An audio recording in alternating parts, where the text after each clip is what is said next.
तो air strike पर जो भारत ने पाकिस्तान में आतंकी ठिकानों को टारगेट किया है, उस पर प्रेस कॉन्फ्रेंस अभी आपने सुनी।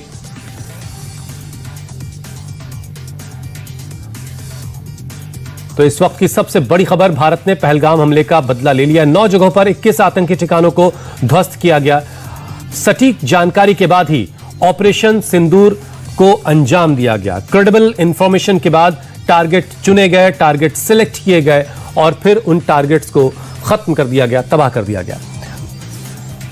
भारतीय सेना की तरफ से कर्नल सोफिया कुरैशी, भारतीय वायुसेना की तरफ से विंग कमांडर विमला सिंह और विदेश सचिव विक्रम मिस्री मीडिया से मुखातिब हुए और पूरी डिटेल्ड इंफॉर्मेशन मीडिया के साथ शेयर की।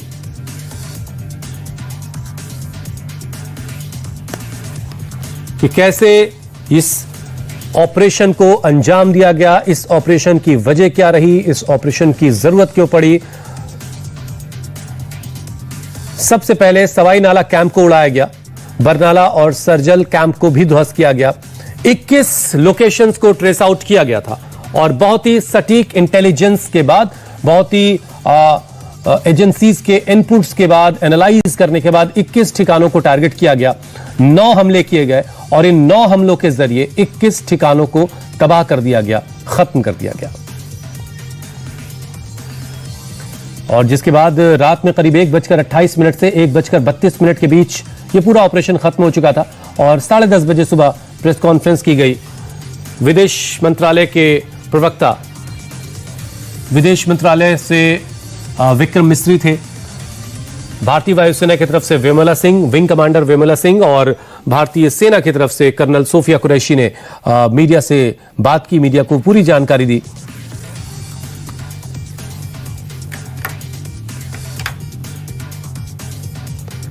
बाईस अप्रैल 2025 को पहलगाम में हुए आतंकी हमले का हिसाब एक तरीके से चुकता कर लिया गया है। इस हमले के बाद भारतीय सेना ने जो ट्वीट किया, जो एक्सपोज किया, उसमें उन्होंने लिखा ऑपरेशन सिंदूर और जस्टिस सर्व्ड। देखिए, रात 1:05 से 1:30 तक 25 मिनट का यह ऑपरेशन, इंसाफ के लिए ऑपरेशन सिंदूर किया गया। यह कहा कर्नल सोफिया कुरैशी ने। 9 आतंकी ठिकानों पर हमले किए गए। एयरफोर्स की विमला सिंह ने यह जानकारी दी। 25 मिनट में 21 ठिकानों को खत्म कर दिया गया। 9 हमले किए गए। 9 हमलों के जरिए 21 स्पॉट्स को टारगेट किया गया और इन स्पॉट्स को तबाह कर दिया गया।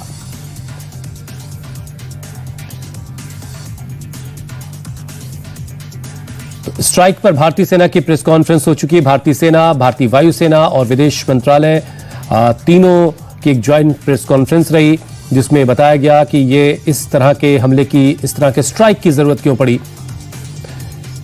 क्योंकि पाकिस्तान अपनी जमीन का इस्तेमाल आतंकवाद के लिए कर रहा है और ये आतंकवाद लगातार भारत को नुकसान पहुंचाता रहा है। और जो ताजा हमला भारत में पाकिस्तानी आतंकियों ने किया वो था पहलगाम में, जहां लोगों को उनका धर्म पूछकर गोली मार दी गई। बहुत ही करीब से गोलियां मारी गईं और उसके बाद से लगातार दोनों देशों के बीच, पाकिस्तान और हिंदुस्तान के बीच टेंशन थी और हिंदुस्तान की तरफ से साफ कर दिया गया था कि जो आतंकी हैं उनका हिसाब तो किया ही जाएगा। और आखिरकार 7 मई वो तारीख चुनी गई। रात 1:05 से 1:30 के बीच, करीब 25 मिनट के अंदर 21 स्पॉट को टारगेट किया गया। ये वो जगह थी जो बहुत ही प्रिसाइज इंटेलिजेंस के साथ ट्रेस आउट की गई, ट्रैक की गई। तमाम एजेंसीज के इनपुट्स थे कि इन तमाम जगहों पर आतंकियों को ट्रेनिंग दी जाती है, आतंकियों के कैंप्स हैं, आतंकी यहां रहते हैं। और इन सारे इंटेलिजेंस मिलने के बाद भारतीय सेना ने, भारतीय वायुसेना के साथ मिलकर ऑपरेशन सिंदूर को अंजाम दिया। एयर टू लैंड, स्कैल्प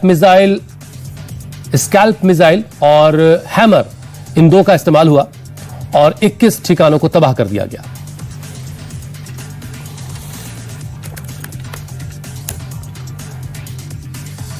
लेकिन इन हमलों से बौखलाए, इस स्ट्राइक से बौखलाए पाकिस्तान की तरफ से भी जाहिर है उसे अपने देश को बताना है कि